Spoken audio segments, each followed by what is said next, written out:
All right, guys. Now we're talking about burning body fat. The holy grail, right? The holy grail of health and fitness. We spend all these days and weeks and months and years building our physiques, building muscle. And then it comes to the time that we actually have to show off the fact that we have muscle, right? We're not just some big fat slob of shit that's rolling around the beach trying to get laid. We're actually lean gods, Greek gods, if you will. Most of you guys probably look like shit right now, respectfully. I used to be that guy too. Where I'd spend so much time in the gym, bulking, building muscle, getting stronger, appeasing my ego. And then I realized, well, fuck. I look like a tub of shit. I look like a fat guy in a t-shirt. And there's something to be said for that. But we hit a point, either, certain times of the year or certain times in our life, where we want to show off that lean, hard, functional, powerful muscle that we built. So this video is for you guys and girls out there. I want to talk specifically about stubborn fat. Now, stubborn fat for guys is typically the donut area around the belly button and the love handles, the back of our fucking hips. And you guys know what I'm talking about. Ladies, it's what's affectionately known or not as the saddlebags. Those outer thighs and lower glutes, that kind of soft, chunky, squeezable area. Now, it's not up to me to tell you the way that you should look. That's up to you. As long as your body mass index and your body fat percentage don't indicate high probability of early mortality, right? So let's get that off the table. I don't care the way you look, that's up to you. But for those of you that want to lose weight, want to lose fat, want to shred down, want to see exactly what you look like under that layer of subcutaneous adipose tissue, again, listen up, this video is for you.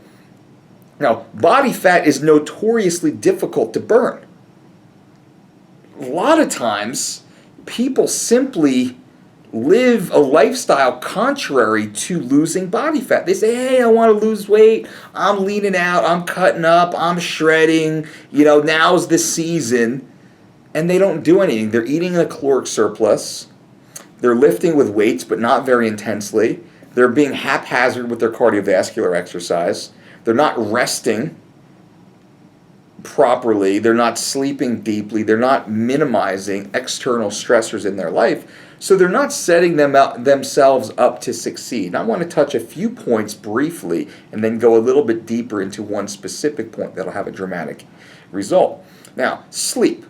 Sleep is important. We all know sleep is important. When you're trying to lean out, sleep is vitally important. When I was getting ready to shoot the UFC Fit training series, I got my body fat percentage down to just under 8%. It was like high 7.8 or so, as hydrostatic weighing bod pod showed, but let's say 8% body fat. Once I got down to 8% body fat, it was very difficult for me to get lower, to get leaner, to get lighter, to get more shredded. And I knew I needed a more shredded physique to be on camera for this event. And I looked at my diet and I said, well, damn, my diet's perfect. My exercise was near perfect. This is what I do for a living, right? The one area that I was neglecting, well, there was stress. And I had stress from being the face, being the creator of the UFC Fit training system, the first and only diet and exercise program ever endorsed by the UFC. Big weight on my shoulders. And there were certain levels of stress that I couldn't do anything about, things outside of my control. So I just kind of gave that up, and I dealt with stress the best way that I could. But one area that I could definitely control was my sleep. I was only sleeping maybe 6 hours per night. I wasn't getting enough sleep. I was missing critical hormone release while sleeping, primarily growth hormone release. I was not maximizing my recuperation nor of my body's ability to bird to be in the proper anabolic state, the proper hormonal state, to replicate, build, maintain lean muscle tissue while losing non-functional weight, i.e. body fat. So I took my sleep from 6 hours to 9 hours. Within a very short period of time, my body fat immediately started dropping again without doing anything different to my diet or my exercise program.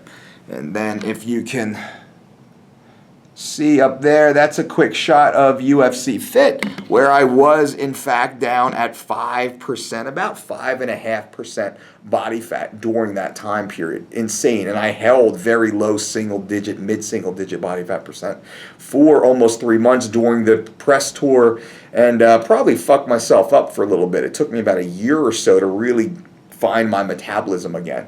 But that's a whole nother video I'll talk about. But I was able to get down to that 5%, let's say 6%, because I know you internet trolls out there, you never hit 5. No, I was well down to 5%, but let's just say 6% for sake of not arguing. Sleep. Sleep is crucial. Most of you don't care about sleep, but those of you who are mature, who understand you need more sleep, you need to pay attention to your sleeping patterns. You need to go to sleep much earlier than you think you currently are. You need to go to sleep when the sun is going down, waking up when the sun's coming up. If you're not doing that, I guarantee you're not optimizing your fitness and performance, which is reflected in the way physically, your physicality that you look. If you don't care, hey, that's up to you, but just know that it's true. Nutrition. We can talk about nutrition all day long. Go to thedolcediet.com, sign up for our 4-week or 12-week online membership program, completely curated weight loss. 3 weeks to shredded, living lean. Get the 3 weeks to shredded program. Tell me what you think. Promo code DOLCE10, save 10%. Nutrition is out of there because I'm not going to burn this time talking about nutrition right now. I want to talk about something different. I talk about nutrition all the time. Low intensity, steady state cardio, often overlooked. We went through the period of high intensity interval training. HIIT. Everybody's training HIIT. HIIT. It's all you freaking hear about. 20 minutes of HIIT, that's all I have to do. 20 minutes is equal to 60 minutes.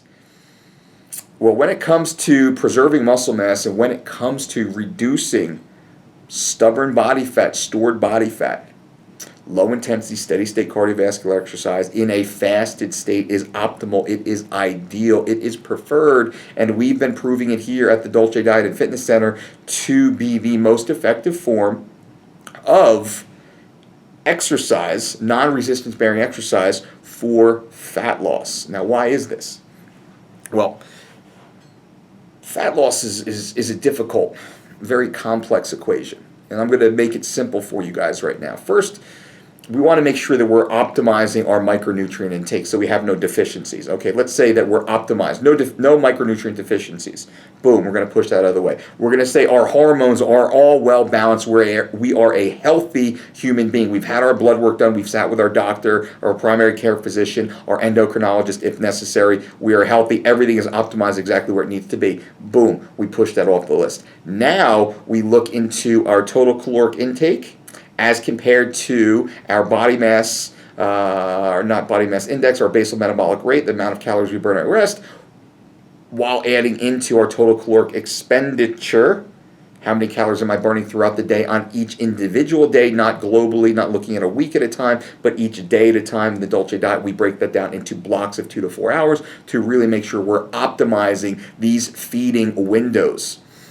Now, with that being said, we look into our macronutrient intake. We want to have approximately 1 gram of protein per pound of total body weight as long as we're relatively lean. Men, that's below 14% body fat. Ladies, that's below 25% body fat. If that's the case, we want to have a minimum of 1 gram of protein per pound of total body weight. From there, we can pay attention to certain carb cycling methodologies. I like the 0.5, 1.0, 2.0 version of carb cycling for the general population without getting overly specific. Once I sit down with you, we can change that number dramatically. But for the millions of you that may or may not be watching right now, eventually you will be.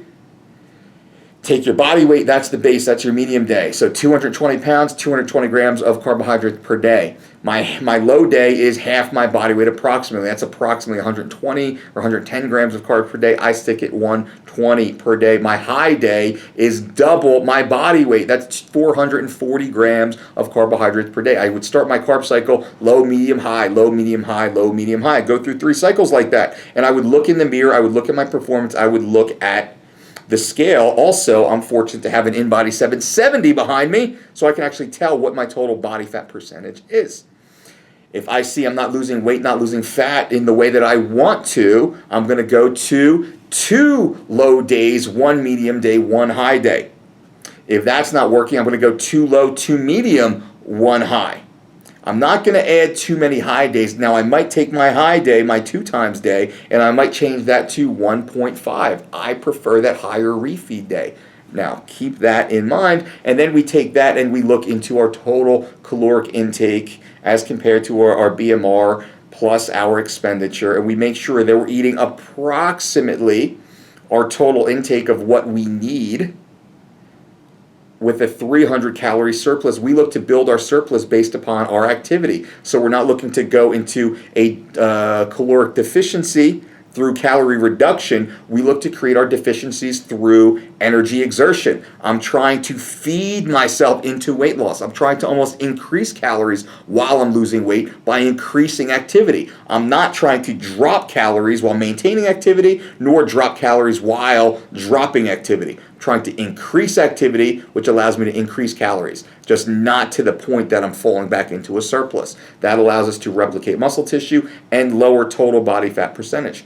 The last piece I want to touch on is low intensity steady state cardio. I mentioned it earlier in the video. In a fasted state, what does that mean? That means first thing in the morning is the best time when we're asleep for 9 hours per night, 7 hours minimum, hopefully 9 hours per night. Now, if I don't have my last meal until, let's say I have my last meal 2 to 3 hours before I go to bed. So let's say it's 2 hours and I sleep for 9 hours. That's 11 hours I have fasted. I wake up. I have 16 ounces of room temperature water. I have a double shot of espresso to get that caffeine in my system, and I immediately go for a low intensity, steady state walk, keeping my heart rate anywhere between 110 and 120 beats per minute, not getting higher into that 130 plus, because then we risk switching over and using glucose as our primary fuel source, as opposed to using that stored body fat, which again is the point of this video. It's releasing stored body fat, primarily releasing stubborn body fat. People ask me all the time, man, I eat perfectly, I train perfectly, my sleep schedule is great. I can't get rid of that stubborn body fat. Usually it's because of insulin sensitivity. Boom! That's the mic drop in this video right here. Insulin sensitivity. That is the problem most of you are having right now with stubborn body fat. The way we attack that is in the absence of insulin in a fasted state. The best time to do this is first thing in the morning, but we have to preferentially be burning body fat by training at low intensities, not high intensities. We can train in high intensities later on in the day. There's times to do that. But to get rid of that stubborn body fat, to get down to that shredded, that dry, that grainy look, we must be training in a fasted state with low intensity. That's the key here. And we must be training in excess of 30 minutes. Closer to 60 minutes would be ideal. So I recommend 60 minutes of low intensity, steady state cardiovascular activity every morning. Before eating anything, 16 ounces of room temperature water, a double shot of espresso to get that caffeine perk that will assist you in reducing and shrinking and releasing that stubborn body fat, to allow that body fat to be burned and utilized as fuel. Again, 60 minutes, low intensity, steady state cardiovascular exercise, first thing in the morning. If you have to wake your fat ass up first thing, an hour earlier, and I'm joking here, I'm not being a dickhead, but I'm kind of a dick. Get your ass up first thing in the morning. Wake up an hour earlier and get that in. Put on your little shoes and walk out your front door. Walk 30 minutes in one direction, turn your ass around, come home, and then make your breakfast and go through your day. Hop on a treadmill if you have the access to it. You don't have to drive to the gym. I hate that. I do not want to get in my car and drive to the gym. I'm wasting valuable time in my life. Walk out your damn front door. 30 minutes, turn around, come home. Low intensity, steady state cardiovascular exercise is ideal to getting lean. Get lean, get shredded, get laid, everybody. I'll talk soon. Boom.